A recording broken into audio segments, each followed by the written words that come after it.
You're listening to the CDKL5 in Color podcast. It's June, and that means it's CDKL5 Awareness Month. We are doing things a little differently on the podcast this month. We're diving into some emotional topics and sharing insights direct from our peer caregivers. Our children who live with CDKL5 deficiency disorder are so loved, but life with CDKL5 is hard. So join us as we talk about it. Let's jump right in. Hi, Amanda. Happy CDKL5 Awareness Month, Marissa. I know. Can you believe it? It's June already. June comes around quickly. It does. And it goes fast. It seems to Yeah. fly by. June is really special for our community. We see a lot of people showing up on social media to share about life with CDKL5. And we see a lot of faces in June of the kids in our community. And it's really nice. See a lot of people getting out and doing activities to raise awareness in June. Yeah. And some cool buildings getting lit up green for CDKL5. I always love to see that. It happens all around the world. It's my favorite day. World CDKL5 Day is the 17th. And make sure you watch for that because it is truly worldwide and it's fun. Yeah. In the spirit of CDKL5 Awareness Month, let's jump into what people had to say about how living with CDKL5 impacts their family life. We got a lot of really good responses.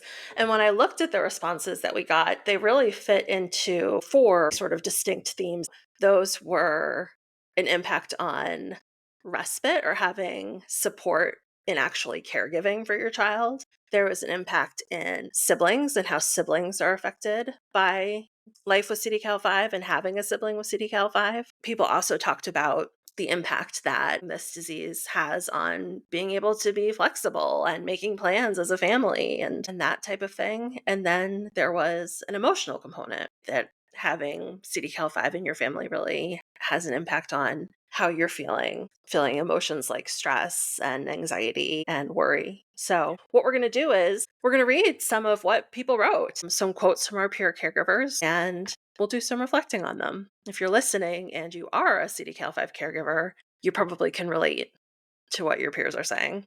Should we dive into our first couple quotes? Yeah, let's do it. All right, here's the first one. We cannot deny life for us involves more planning for seemingly small things, from doing groceries to grabbing dinner out to going to visit family for holidays. We are simply just not able to pick up and do things like families with typically developing children do. We have another quote. We have to think of different ways to go about pretty much everything. You have to get creative to include and create memories. You have to think outside of the box for a lot of things, whether that be care, support, fun, crafts. I definitely still 20 years in to relate to planning and what is worth my time to modify, right? Because you can adapt and modify almost anything to fit your children. I think it takes a lot of years to tease out what things they appreciate you modifying or adapting for them to participate in. And I think that can be really hard to put all your work into going out and doing some fun activity that you think you're going to love. And for whatever reason, your kid does not love it. Yeah. Well, I think the whole thing is you can't just go with the flow. Oh, you never. can't just go with the flow ever, period. And that's not only for outings where, maybe normally you would envision picking up and, hey, let's get ice cream. Everybody in the car, let's go. I mean, no, it's not like that at all. But not only for outings, but for, shopping. I think of equipment errands. sometimes too, errands, but also like you can't just buy something and it works. You have to buy something and then make adjustments to it when you get home. Or like, I love when people in our group and OTs out there and everybody, your kid can't sit. They're in the high chair and everybody's like, roll up some towels, put some pool noodles. I'm like, you know what? Yes, that's great advice. Yes, that's helpful. Wouldn't it be nice if you could just put your kid in the high chair, or if you had something that fit and worked for them? I feel like that's never the case in CDKL5. You can't just roll with anything and you're good to go. You have to adjust and think about everything. Well, and you have to learn to be flexible in your acceptance of that, or you're going to be unhappy a lot. I mean, Yes. Summer's approaching here, where this will be Ava's last week of programming before summer starts. I'm the only adult in the house, so I have to start thinking about things like I have to mow the lawn on Tuesdays. And I normally have this really structured Tuesday when she's not with me, and that structure will be gone. And I will have to accept that I might be out mowing the lawn in the heat of the day because that's when it's easier for me to get that task done with Ava. Yeah. Sometimes Ava wants to be outside, sometimes she doesn't. And it's not always safe for me to plop her somewhere outside and then get busy doing things with equipment that I can't Sure. hear so well with or something. So yeah, I guess I'm just trying to make the point that it's not just going out, it's also getting your routine and your activities of daily living done. Everybody has laundry to do, everybody has dishes to do. And there are times when the world stops and you have to deal with whatever's going on with your child. Yeah. And siblings. That was another theme, the sibling experience, how it impacts life, or how having CDKL5 impacts the sibling experience. So someone said, having two other children, the hardest thing is not being able to give them every experience I would like due to my daughter's complex needs. Another quote says, "Our big kid gets less time than he deserves, and a lot more focus is given to his little sister. But he knows that we all love each other so much. I think he will grow up to be much more empathetic." Yeah. So I agree with both of those. I have Ava's sibling is younger than her. She's 16 now. And I'm just becoming a little more aware of what she feels like were deficits in her childhood, I guess I'll say.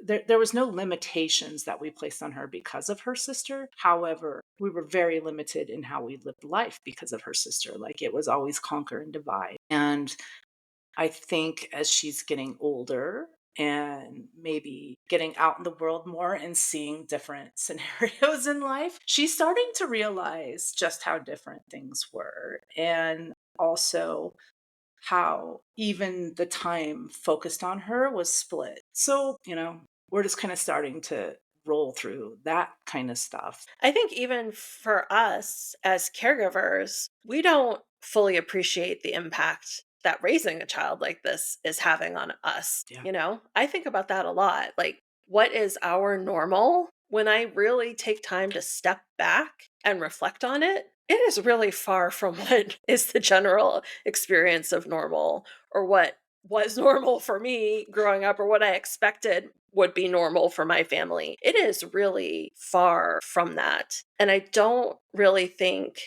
we just don't have time to always reflect on how that's really impacting us. I mean, I'm just starting to notice how it's impacted my like physical health. I don't think I've even really allowed myself to consider how much it's impacted my mental health yet. Yeah, I mean, we don't have time. We've talked in other episodes about how motherhood in general changes the structure of our lives in very, I guess, drastic ways. But this is a whole nother level. What do you think about that person who commented that they think their child might be a more empathetic adult because of their sibling experience? Well, I absolutely think they have empathy. There's a limited data on the sibling experience, but either they go into helping professions, like they dive right in and they're OTs or nurses or doctors or, therapists, or they go the other way and they're completely out of the helping realm of things. Yeah. Well, and I think no matter what kids go on to do, the hope is that they've built enough capacity to find success wherever they look for it. Hmm. But that whether they decide to stay in a helping field or have nothing to do with the disability and medical complexity ever again, there's no right or wrong. But having the experience of knowing what this is like, it can't not help you understand the world around you. Well, I mean, I think that's part of the problem too. The things that their peers are worried about are so mundane, and I don't think they relate to their peers in some of these ways, or they have to mask to relate, right? Because they deal with a lot of adult topics at home. You see a lot of just raw life, and there's no filter in this life, I guess. Yeah. My son is an only child, and I feel like I have so little extra capacity for anything that doesn't involve him that I can't imagine how I would find the capacity to parent another child, but people do it. I mean, people do it. They have multiple kids. Yeah. I mean, and we miss out on experiences with them. My mom takes Eliza to the lake every summer for camping and stuff. And I'm divorced now, but when she was younger, it was very hard for both of us to get up and have an experience like that with her. So, you miss out on a lot of things that normally you would be part of. The whole idea that time together is really hard. Is I think we do tag team who's staying home, who's going to whatever, who's getting out. And some of that is because we don't have support. I remember when we had Rachel episode 3 talking about life with Mimi, how if they had a qualified person to support Mimi in the community, the family could all go together. But not having that support means they have to split their time a lot. And there's a guilt component with that. We're all out having fun. Ava's at home. Right.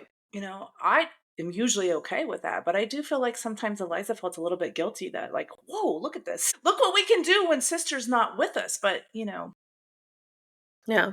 it's a hard reality because you kind of want sister with you.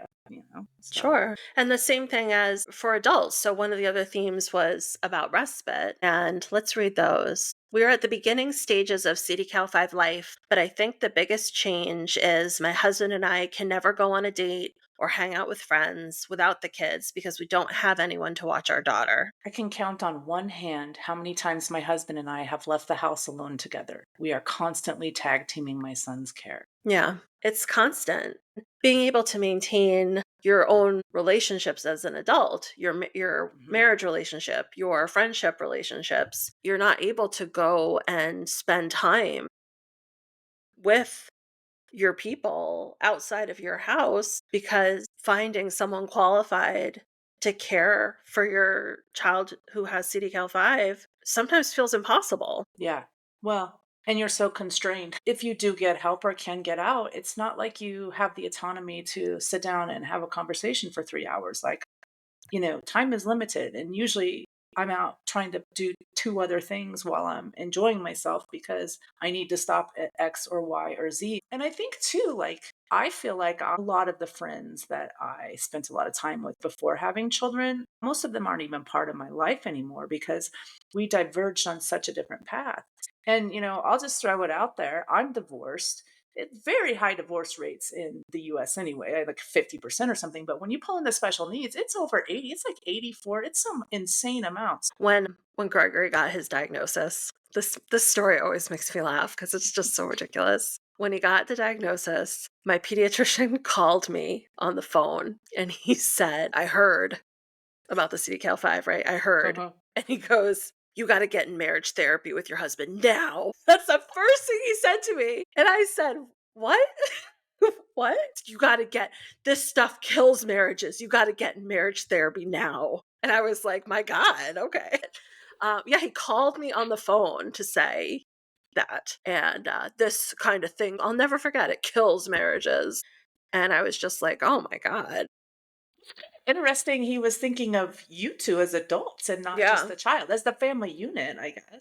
Yeah. No, I think it's good. I was just like, really, is it going to be that bad? But I mean, my husband and I, it's been very few times that we've been able to go out, just the two of us. And to be honest, even when we've had someone here to watch Gregory, I'm always wondering how it's going. Yeah. I wonder how it's going. I wonder how It's he's that doing. It's not like you can relax you can't and shut have it a couple off. beers and just completely check out. You can't. You cannot ever check out. Nope. You cannot ever just You're check always out. on call. Mhm. That's what You I tell really people. I'm are. like, I'm on call. Even if I'm halfway across the United States, like Yeah, I might have to figure out how to be home very quickly. right. So I I mean, mean, and can you even just to say that you're always on call? That's not Monday to Friday. That's not mhm, on rotation. That's 365, like mhm, every day. You're always on call for your kid. mhm. And it's not the same. I mean, I don't have any typical kids, but I feel like it's not the same Oh, as a typical kid. no. It's not a typical experience, even as a parent, to be on call 365 for your kid. I mean, once your kids get 8 to 10, They can get in the fridge and make a sandwich. They take themselves to bed. They take care of their activities of daily living. They start to be part of it. So it is extremely different than a typically developing kid. Mhm. My kid goes to bed and I don't worry about my typical kid. You don't have to get up in the middle of the night 3 different times to triage seizures or Right. that kind of stuff. So you're exactly right. I mean, yes, you're a parent 365 days a year, but your kids, when they do not have a disorder that impacts them like this, become very independent, with little effort. Like, that's one thing. When I had my second kid, I was like, "Oh my gosh, she just rolls over and sits up and walks." Like, I didn't have to do all this therapy. They develop whether we're very involved in it or not. And so, I don't Yeah. know. It's, But I mean, I it's think, like, completely different.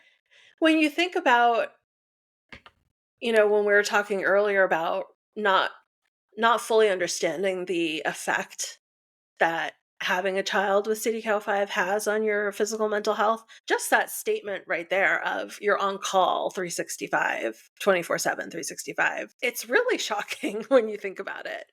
Like, Yeah, there's when you sit with it, everybody needs it's rest, everybody needs breaks, everybody needs time for themselves, and we just don't get it, and it's not healthy. no, it's very unhealthy for us because it really, unless you sit down and think about it, it becomes your normal and you don't understand how many standard deviations away from normal you actually are. Sometimes I wonder if I'm being dramatic, you know? Sometimes I worry that talking openly like this seems dramatic, but it's really painting It's a picture of reality. reality, and it seems dramatic because it is. I mean, it's kind of insane. When last time we were inpatient with Gregory, they were trying to get me to take him home on a little bit of oxygen because we have oxygen at home. And I said to the doctor, "Listen to what you're asking of me. Because you're asking me to drive in my van with a kid who needs monitoring for his oxygen, with a kid who has tanks that have limited oxygen, that if we're in an accident or we're in traffic, now I'm managing that and the emotions that come with that. If he has a plug that happens or something, now I'm trying to use my tools Suction. in my car." Like, think about what you're asking me, because you're not sending me home with a nurse to help me get from A to B. Yeah. And I said, and when I get to my house, now I'm scrambling to get my son and the oxygen and all the other things into my house, get him repositioned and set up so that we can get onto our home oxygen. All the, like, think of what you're asking of me, you know? And we I don't want to don't, come back tomorrow because yeah, it was right. too early. Right.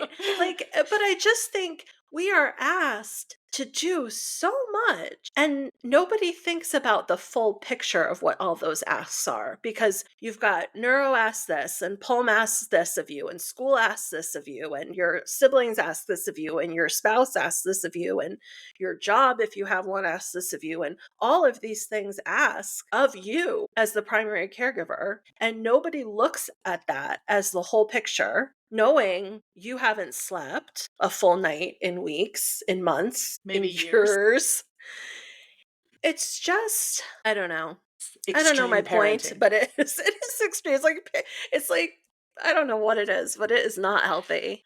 Yeah. Well, I think our last theme for this question, how does CDKL5 impact your family, was really all about the emotional impact Mhm. that it has on your family. And a lot of the emotions were sort of these unpleasant ones of stress and anxiety and worry. So this person said, "I feel like our lives revolve around this disorder. I feel like we have at least 3 appointments a week, and I'm constantly on the phone with doctors and pharmacists. We don't get much sleep, and I am constantly anxious that she might be having a seizure. I try not to let it rule my life and all my thoughts, but it's so hard when it's embedded in everything we do." We live more like we're still in the pandemic in order to keep her healthy. The anxiety, I mean, that person who mentioned you have all these appointments, you're constantly doing these tasks and having these phone calls and doing it sleep deprived and feeling like you don't want it to ruin your life and all your thoughts. Or what'd she say? Or I think it's a mom that said it. "I try not to let it rule my life,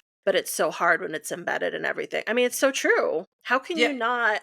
I mean, CDKL5 rules my life. I'll say that flat out. It rules my life. Yeah, I mean, it's kind of funny. This morning, Ava's got a CNA that goes with her to transition, and she picks her up this morning, and she says, "Tomorrow we have a big day. When graduation time comes, all the seniors go to all the grade schools and the middle school, and they do this parade through there."